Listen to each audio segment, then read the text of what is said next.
పుట్టుక ఒక అద్భుతమైతే మరణం ఒక అనివార్య సత్యం. ఈ ప్రపంచంలో ఏ జీవి అయినా సరే ఒకరోజు తన దేహాన్ని వదలక తప్పదు.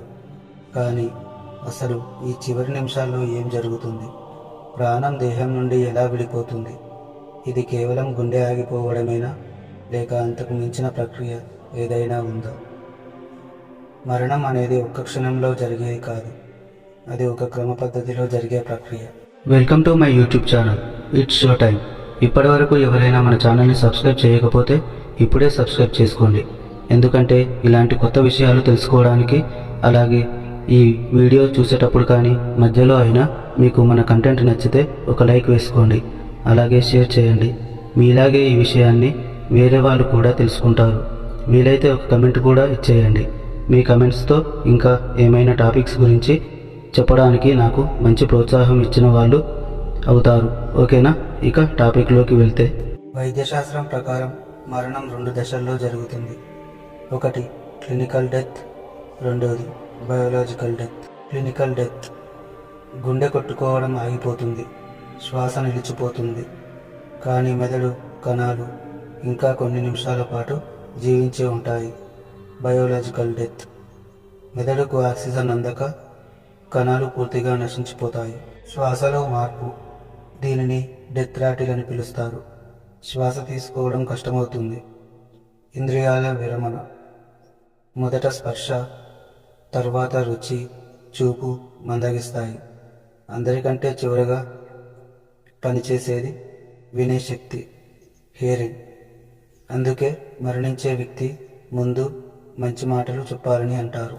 ఆధ్యాత్మిక కోణంలో చూస్తే మన శరీరం 5 మూలకాలతో, పంచభూతాలు నిర్మితమైంది. ప్రాణం విడిపోయేటప్పుడు ఈ శక్తి కేంద్రాలు ఒక్కసారిగా విడిపోతాయి.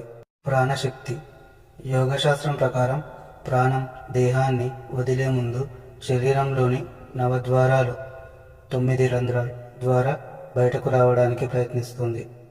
చివరి ఆలోచన, మరణించే సమయంలో మనిషి మెదడులో గత జీవితం తాలూకు జ్ఞాపకాలు ఒక సినిమా రీల్ లాగా తిరుగుతాయని శాస్త్రవేత్తలు కూడా అంగీకరిస్తున్నారు. ప్రశాంతత వర్సెస్ భయం. జీవితం పట్ల సంతృప్తి ఉన్న వ్యక్తి ప్రాణం ప్రశాంతంగా వెలుగులోకి వెళ్తున్న అనుభూతిని పొందుతుంది. కోరికలు, భయాలు ఉన్నప్పుడు ఆ ప్రక్రియ కొంత భారంగా అనిపిస్తుంది. ప్రాణం విడిచిన తర్వాత శరీరం జడ పదార్థంగా మారుతుంది. లోపల ఉన్న అగ్ని, వేడి తగ్గిపోయి శరీరం చల్లబడుతుంది.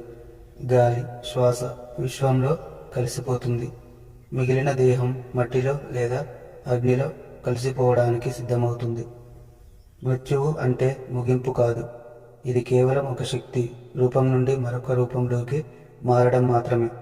శక్తి నిత్యత్వం, law of conservation of energy ప్రకారం ఏదీ నశించదు, కేవలం మారుతుంది. మరణం అనేది భయంకరమైనది కాదు, అది ఒక విశ్రాంతి. ఒక పాత వస్త్రాన్ని వదిలి కొత్త వస్త్రాన్ని ధరించినట్లుగా ఆత్మ తన ప్రయాణాన్ని కొనసాగిస్తుంది.